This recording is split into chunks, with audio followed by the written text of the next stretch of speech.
പുതിയ കിയ സോണറ്റിൻ്റെ petrol 1 litre GDI turbo എഞ്ചിനാണ് ഞാൻ ഓടിക്കുന്നത്. അതിൻ്റെ മൈലേജ് ആണ് നമ്മളിപ്പം ടെസ്റ്റ് ചെയ്യാൻ പോകുന്നത്. നമ്മുടെ മൈലേജ് കമ്പനി പറയുന്നത് 18.8 km/ലിറ്റർ ആണ് കമ്പനി പറയുന്നത്. പക്ഷേ നമ്മളൊരു ഹൈവേയിലാണ് വളരെ മാന്യമായാണ് ഓടിക്കുന്നത്. അങ്ങനെ നമുക്കൊരു 18.5 ഒക്കെയാണ് നോർമലി കിട്ടേണ്ടത്. പക്ഷേ ഇപ്പം ഇതിനകത്ത് 22.5 എന്ന് കാണിക്കുന്നുണ്ട്.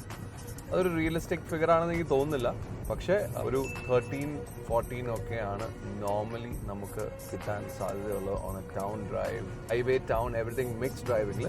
പക്ഷേ ഒരു ഹൈവേ മാത്രമാണെങ്കിൽ ഒരു 15 to 16 ഒക്കെ കിട്ടാൻ ഒരു ബുദ്ധിമുട്ടും ഈ ഒരു എഞ്ചിൻ അല്ലെങ്കിൽ ഈ ഒരു വാഹനത്തിന് ഉണ്ടാവില്ല.